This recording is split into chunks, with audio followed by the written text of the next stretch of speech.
아직 2025년이라는 말이 더 익숙하긴 하지만 결국에는 2026년 새로운 해가 시작이 됐습니다. 새해가 되면은 의례 찾아오는 두 가지 감정이 있습니다.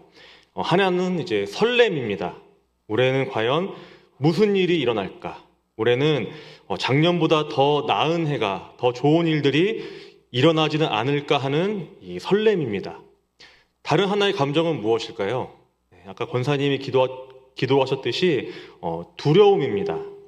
마찬가지로 올해 어떤 일이 일어날까? 작년보다 더 좋지 않은 일은 혹시 일어나지는 않을까라는 그런 두려움이 일어납니다. 그런데 이 두려운 이유는 너무나도 당연합니다. 왜냐하면 우리는 아직 한 번도 이 2026년을 살아본 적이 없기 때문입니다. 국제 정세가 참 불안합니다. 연초부터 전쟁 이야기가 끊이지 않고 있습니다. 경제도 불안하고요. 또 취업은 여전히 어렵습니다. 기술은 너무 빠르게 변해서 적응하기 쉽지 않습니다. 우리 개인의 삶은 또 어떻습니까? 한 해가 지나니까 무엇보다 이 건강이 또 걱정입니다. 저 같은 경우에는 이 작년부터 이 노안이 시작됐거든요. 노안이 시작됐는데 요즘에는 이게 더 심해져가지고 이 글이나 이 컴퓨터 화면을 볼 때 잘 보이지 않을 때가 있더라고요. 그리고 이제 가까운 거 보려면은 안경을 이렇게 하고 봐야 됩니다. 네. 그리고 또 이제 올해 제 아이들이 이제 유치원에 가는데요. 유치원에 가는데 이것도 그냥 가는 게 아니더라고요. 또 어디를 가야 되고 또 어디 유치원에는 뭐가 있고 이런 것도 다 하나하나 알아보느라고 참 머리가 아픕니다. 우리 성도님들은 어떠신가요? 이 한치 앞을 알 수 없는 2026년이라는 시간이 우리 앞에 이제 펼쳐져 있습니다. 그리고 우리는 무엇보다 이 설렘과 또 기대감, 그리고 동시에 두려움을 품고 2026년이라는 강가 앞에 서 있습니다. 오늘 본문 여호수아 3장에 나오는 이스라엘 백성들도 아마 우리와 같은 심정이었을지 모르겠습니다. 이들은 지금 요단강 앞에 서 있습니다. 노예로 보낸 400년, 그리고 광야에서 보낸 이 40년의 생활을 끝내고 이 약속의 땅 가나안으로 이제 들어가려 하는데 거대한 요단강이 그들 앞을 이제 막고 있는 것이죠. 그 강은 그 자리에 있는 이스라엘 백성 그 누구도 한 번도 건너본 적이 없는 그런 강입니다. 어떻게 건너야 할지도 모르고 강을 건넌 후에 무슨 일이 일어날지도 모릅니다. 마치 2026년을 앞에 둔 우리와 같은 상황이라고 할 수 있는 것이죠. 그때 하나님은 여호수아를 통해서 두려움에 떨고 있는 이 이스라엘 백성들에게 승리하는 방법을 알려주십니다. 그리고 그 말씀은 단순히 그 옛날 이야기가 아닙니다. 그들에게만 적용되는 이야기가 아니라 지금 우리에게 동일하게 말씀하시는 하나님의 음성이기도 합니다. 오늘 이 여호수아의 말씀을 통해서 가보지 않은 길을 갈 때에 어떻게 가야 하는지, 그리고 또 무엇을 준비해야 하는지 나누고자 합니다. 얼마 전 쉬는 날에 제가 정말 오랜만에 북한산에 올랐습니다. 그날은 제가 자주 가는 코스가 아니라 처음 가는 코스로 산을 올랐는데요. 한참을 올라가는데 처음 가는 길이라서 그런지 길을 잃었습니다. 주위를 둘러보는데 아무도 없습니다. 그리고 또 어찌나 추운지, 그리고 또 이제 어디로 가야 되는지 모르니까 좀 마음에 당황함이 찾아오더라고요. 그런데 제가 그곳을 어떻게 빠져나올 수 있었을까요? 방법은 너무나도 간단합니다. 위를 바라보고 이 정상을 보고 그 방향으로 쭉 올라가면 됐습니다. 만약에 제가 이 길을 잃었다고 허둥지둥하면서 이리 뛰고 저리 뛰고 했으면 어땠을까요? 힘만 더 빠지고 아마 더 깊은 곳으로 들어가서 아마 제가 그날 조난당했을지도 모르겠습니다. 처음 가는 길에서는 속도보다 무엇보다 이 방향이 중요합니다. 오늘 말씀 3절을 보면 하나님은 이렇게 말씀하십니다. 너희는 레위 사람 제사장들이 너희 하나님 여호와의 언약궤 맺는 것을 보거든 너희가 있는 곳을 떠나 그 뒤를 따르라. 요단강을 건너려는 이스라엘 백성들에게 하나님은 배를 만들어라, 수영을 해라, 다리를 만들어라 이렇게 하지 않으십니다. 단 한 가지만 명령하십니다. 언약궤를 보고 그 뒤를 따라가라. 언약궤를 보고 그 뒤를 따라가라. 언약궤가 무엇입니까? 네, 언약궤는 이 하나님의 말씀입니다. 하나님의 말씀에 방향을 두고 나아가라라는 것입니다. 처음 가는 길, 두려운 길, 어디로 가야 할지 모를 때에는 세상의 속도에 맞춰서 움직이는 것이 아니라 단 하나, 하나님의 말씀의 기준을 두고 또 하나님의 말씀에 방향을 맞추고 그것을 쭉 따라가라는 것이 하나님의 명령인 것입니다. 사실 이미 이스라엘은 이것을 경험했습니다. 광야를 지날 때 하나님은 그들을 어떻게 인도하셨나요? 그 넓은 광야에서 이스라엘 백성들이 어떻게 이 가나안으로 나아갈 수 있었을까요? 이 조금만 방향이 틀어지면은 가나안이 아닌 다른 땅에 가거나 아니면 영원히 광야를 헤맬지도 모릅니다. 그런데 어떻게 그들은 정확하게 가나안으로 갈 수 있었을까요? 바로 이 구름 기둥과 불 기둥입니다. 성막 위에 구름이 뜨고 나면은 그리고 그 구름이 움직이면은 백성들은 이제 행진을 시작합니다. 그 구름을 따라서 쭉 걷습니다. 반대로 구름이 머물면 백성들은 아무리 험한 곳이라도 그곳에 짐을 풀고 머무릅니다. 그런데 이 구름이 매일 뜨는 것도 아니었습니다. 그리고 뜬다고 해도 매일같이 어느 방향으로 움직이는 것도 아니었습니다. 어쩔 때는 한 달, 어쩔 때는 몇 년 동안도 움직이지 않을 때가 있었을지 모르겠습니다. 이 사람의 생각으로는 물도 없고 또 아무것도 없는 이 사막에서 한 곳에 정착하는 것보다는 빨리 다른 곳으로 가서 물을 찾는다든지 먹는 것을 찾는 것이 맞을지도 모르겠습니다. 반대로도 마찬가지죠. 어떤 그 사막에서는 오아시스도 있고 또 먹을 것도 있었을지도 모릅니다. 그런 곳에는 아마 더 있고 싶었겠죠. 그런데 그렇게 하면 어떻게 될까요? 그렇게 하면 그들은 광야를 나올 수가 없습니다. 광야를 나오는 방법은 단 하나입니다. 바로 하나님의 말씀, 하나님의 말씀을 따르는 것이죠. 이 성경을 보면은 삶의 위기 앞에서 속도를 선택한 사람과 방향을 선택한 사람이 나옵니다. 바로 사울과 다윗입니다. 사울은 참 조급했습니다. 블레셋과의 전쟁을 앞두고 있을 때 이 사무엘이 약속한 시간에 오지 않자 사울은 불안해집니다. 블레셋 군대는 점점 자기들에게 다가오고 있고 백성들은 무서워서 도망갑니다. 이 마음이 쫓기는 사울은 속도를 냅니다. 이 사울이 무슨 짓을 하나요? 사울이 직접 제사를 드립니다. 제사장이 드려야 하는 것을 자기가 직접 하는 것이죠. 그런데 이 제사가 끝나자마자 사무엘이 도착합니다. 그가 조금만 속도를 늦췄더라면, 이 방향을 하나님께 맞췄더라면 어땠을까요? 방향, 즉 이 하나님의 말씀을 무시한 채 속도를 낸 사울의 그 체온은 참으로 비참했습니다. 그는 결국 하나님께 버림받고 말았죠. 다윗은 어땠을까요? 사울에게 쫓겼던 이 다윗은 엔게디 동굴에서 자고 있던 사울을 보게 됩니다. 부하들은 다윗에게 말합니다. 지금 당장 사울을 죽이십시오. 그러면 당신이 바로 왕이 될 수 있습니다. 맞습니다. 이 사울을 죽이는 것이야말로 다윗이 왕이 되는 가장 빠르고 또 정확한 그런 길입니다. 그런데 다윗은 사울을 죽이지 않습니다. 그는 뭐라고 말하나요? 하나님의 기름 부음 받은 자를 죽이는 것은 하나님이 원하시는 것이 아니다. 즉 하나님의 방향이 아니다라고 말합니다. 속도보다 이 하나님의 뜻에 합한 사람이 되는 그 방향을 선택합니다. 세상의 눈에는 참으로 미련하고 답답해 보일지도 모르겠습니다. 하지만 속도가 아닌 하나님께 이 방향을 향한 이 다윗은 나중에 어떻게 되나요? 이스라엘 역사상 가장 위대한 왕으로 하나님이 세우십니다. 2026년 이 말씀이 우리에게도 도전이 되었으면 좋겠습니다. 내 생각과 이 세상의 속도에 마음을 쏟는 것이 아니라 구름 기둥을 따랐던 이스라엘 백성들처럼 또 하나님의 때를 기다린 이 다윗처럼 하나님의 말씀에 방향을 맞추는 우리 모두가 되기를 소망합니다. 이 사울의 속도가 아닌 이 다윗의 방향을 선택할 때에 우리는 가장 안전하게 2026년을 보낼 것이라고 믿습니다. 우리가 이 방향을 잡았다면 이제는 무엇을 해야 할까요? 오늘 말씀 5절은 이렇게 말합니다. 여호수아가 또 백성에게 이르되 너희는 자신을 성결하게 하라. 즉 하나님을 위해서 자신을 성결하게, 자신을 깨끗하게 하라는 것입니다. 우리가 새로운 길을 갈 때에 방향을 정했으면은 걷기 시작하거나 아니면 차를 타거나 하는 어떤 행동을 하는 것이 맞는 것 같습니다.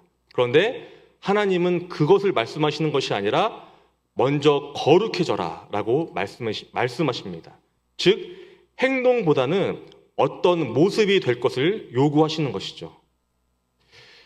야곱은 위기를 맞이하게 됩니다. 이 딸 디나의 일로 인해서 야곱 집안에 큰일이 생기게 됩니다.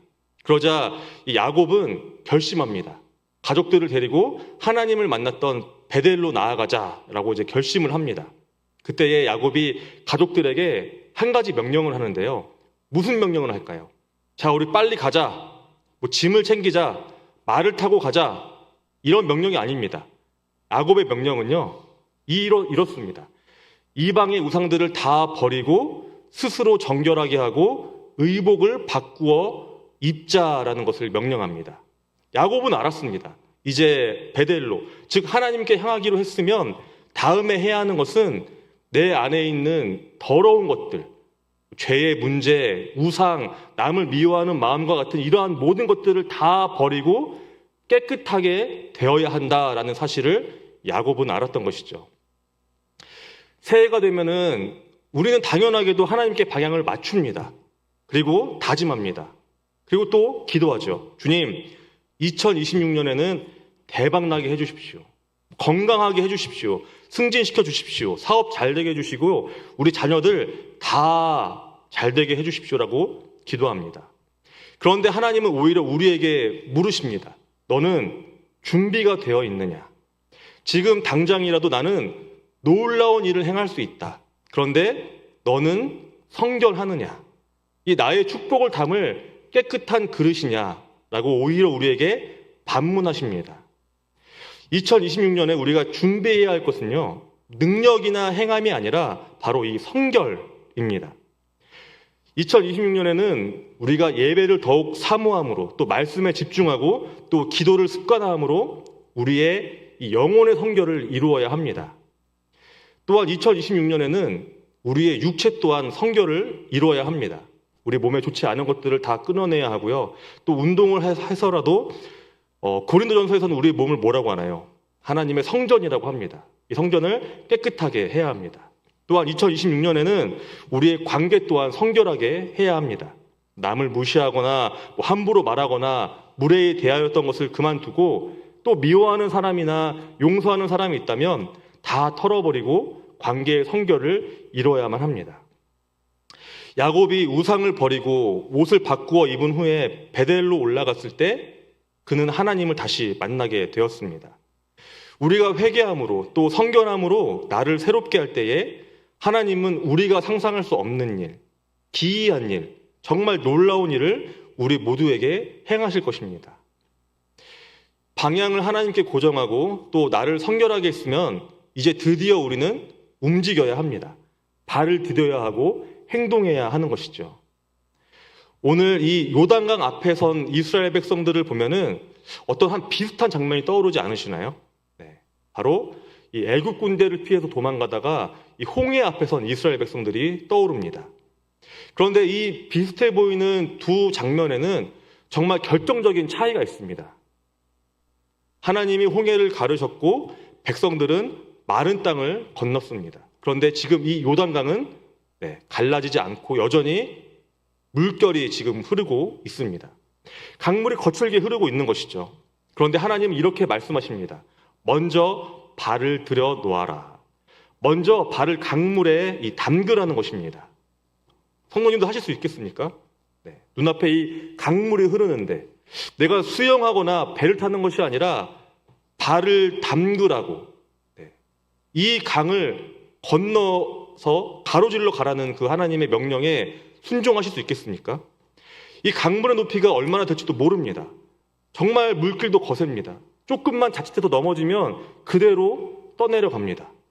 그런데 하나님은 이렇게 준비된 자들에게 행동할 것을 또 움직일 것을 요구하십니다. 그런데 우리는 생각하죠. 움직이면 다칠 것 같아요. 행동하면은 큰일 날 것 같습니다. 모든 게 다 준비가 되어야만 내가 할 수 있는데 그럼에도 불구하고 우리는 하나님의 명령에 순종해야 한다는 것이죠. 하나님의 명령에 순종해서 행동하면 어떻게 될까요? 오늘 말씀에 읽지 않았지만 16절을 읽어보면 제사장들이 이 요단강에 발을 들여놓자 위에서 흐르던 물이 이제 끊기게 됩니다. 이 바닥이 보이고 걸을 수 있게 되는 것이죠. 물이 갈라진 것이 아닙니다. 상황이 나아지자 그들이 움직인 것이 아닙니다. 상황은 여전히 힘들고 어렵고 복잡하지만 하나님의 말씀에 순종하고 행동하자 모든 것이 다 해결되는 것을 우리는 보게 되는 것입니다. 신약 성경을 보면은 나병 환자 이야기가 나옵니다. 예수님을 만난 나병 환자는 예수님께 우리를 고쳐주십시오라고 외칩니다. 그런데 예수님이 어떻게 하시나요? 그들을 안수하거나 그들을 고치시거나 그들을 기도하시거나 그러지 않으시고 대신에 이렇게 말씀하십니다. 가서 제사장들에게 너희 몸을 보여라. 고치시는 것이 아니라 가서 제사장에게 너희 몸을 보이라라는 것입니다. 그런데 우리가 잘 알다시피 나병 걸린 사람은 그 당시에 저주받은 사람이라고 여겨서 다른 사람 앞에 함부로 설 수가 없었습니다. 제사장은 물론이고요. 그런데 딱 한 가지 제사장 앞에 그들이 설 수 있는 경우가 있는데 그것은 무엇이냐면 나병이 완전히 나았을 때 그것이 나았다라는 것을 확인받는 것입니다.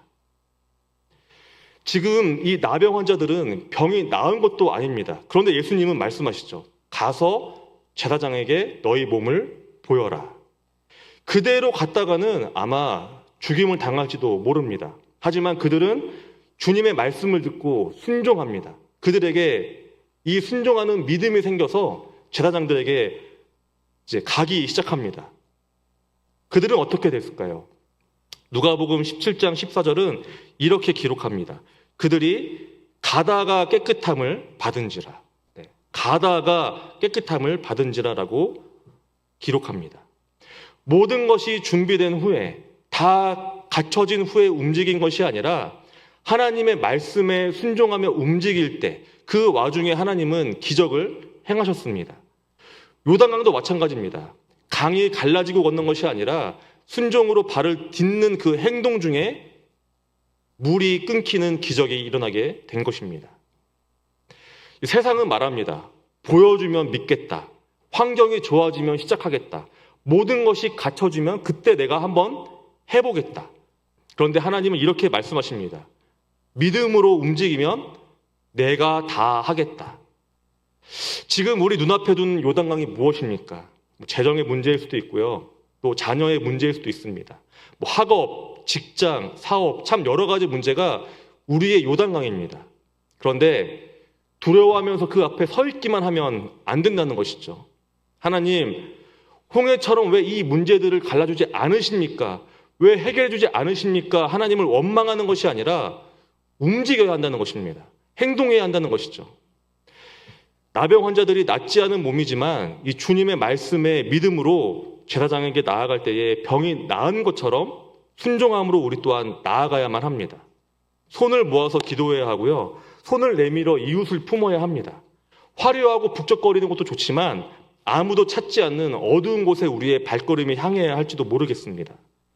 이웃을 향한 그 사랑을 담은 행동과 또 하나님을 향한 그 믿음을 담은 그 행동이 있을 때 내 앞에 놓인 그 어떠한 위험한 그 상황과 환경은 다 하나님이 해결하실 것입니다. 그런데 그 전에 무엇이 필요하다고요? 먼저 방향을 하나님께 맞춰야 하고요. 또 나를 성결하게 해야 합니다. 그렇지 않고 그저 행동만 한다면 우리는 아마 물에 빠져서 허우적대며 2026년을 보낼지도 모릅니다. 말씀을 맺겠습니다. 2026년은 우리가 한 번도 가보지 않은 길입니다. 요단강이 가로막은 것처럼 두렵기도 합니다. 하지만 하나님의 사람은 두려워할 필요가 없습니다. 왜냐하면 길이 없어 보일지 몰라도 하나님이 우리의 길이 되시기 때문입니다. 그리고 무엇보다 주님이 그 길을 우리보다 먼저 앞서 가시기 때문입니다.